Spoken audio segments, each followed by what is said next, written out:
Moikka moi! It's Riikka Kovasin here with another video for A.B.Studio.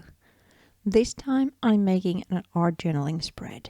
Like so often, I mix up different collections this time as well, and you can see all the materials listed in the description box. So let's get going. I first cut a piece fitting inside my journal from this So Much Love sheet, and I cut it in half like I so often do, as that kind of guides me where the gap is going to be, because I use spiral bound journals. I then use washi tape to tape those two pieces together again to make a kind of one single sheet, but still I have the guide to where the gap is going to be. I'm also using the tape as well as some fabric tape as the first layer to add something to the page before continuing with different mediums. Just by adding tape, it's a great way to break a blank page, because that adds something and sparks then a kind of idea for future layers. Here I then used PaperArtsy Infusions. These are little dye stains, so I sprinkle the little crystals on top and then add water so they start to react. What is fun about the fabric tape and the washi tape, you can see how differently they react to the wet medium. And as you could notice, then I didn't use gesso or any other medium this time, so I really wanted the paint medium to get soaked into the paper. I'm using two colors inspired by the layers I'm going to build on top, or the embellishments, so I chose a brown one and a blue one, and I'm letting them mix. When I'm happy how they look, I then dry the page. Next I'm tearing pieces out of Spring Lady sheet, these tiny segments like it would be worn wallpaper or something. I then ink up the edges, add some double-sided tape behind them and attach them to the page.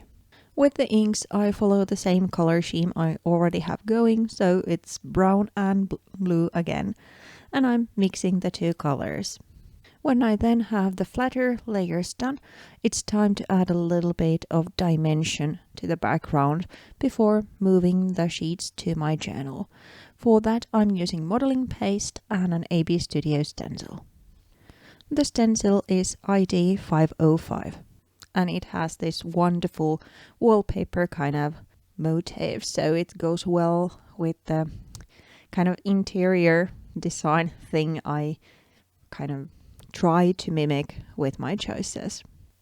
I then let the spread dry for a while and then cut the two pages apart and attach them to my journal to continue building the composition. When the page is then dried, I then use double-sided tape to mount them to my journal and then start thinking about the embellishments.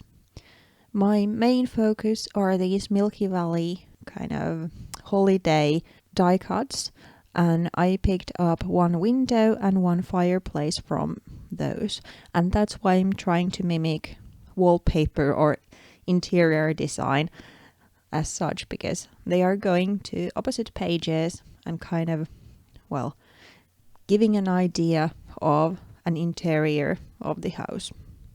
I also cut loose one vintage person from a 6x6 pad, and I'm placing her next to the fireplace, like her hand is resting on top of the fireplace. I'm using foam tape to mount the embellishments in, but as you could see I added some stamping before adding these focal points in there. They were just to add a little bit more texture, visual texture, to the background. Besides the vintage person, I also cut out some elements to be used kind of as clustering, layering things. So these are all from the 6x6 pad. I cut loose two numbers, 2 and 4, and then some kind of lacy looking patterns and also a little ticket, and I'm tucking them everything in to the page. I guess I need to tell about the numbers a little bit more, because 25th is the Christmas Day, but here in Finland, the 24th, Christmas Eve, is kind of a little bit more important, let's say, than the 25th. So it's our tradition that the family gathers on the 24th to the same table, and all the gifts are then handed to each other, and that's kind of the special evening for us. So that's why I chose the 2 and 4 and not 2 and 5, for example. I'm then using a sticker book, Tim Holtz's Christmas sticker book, to add some journaling to this spread. I chose a couple of lines there. I really love how they look like they're cutouts from old books, but still so easy to use, so I often use those. As a finishing touch, I then add some silver half pearls here and there to add a little bit of bling to the wintry page. So there you have it, a really quick and fun art journaling spread using a Christmas or holiday vibe. I hope you liked the video. If you did, please consider subscribing and hit that bell sign to be notified when a new video comes live. Thank you so much. I'll be seeing you within a month with another A.B.Studio video, but there's a new process video every Friday on my own channel. Thanks again. Bye!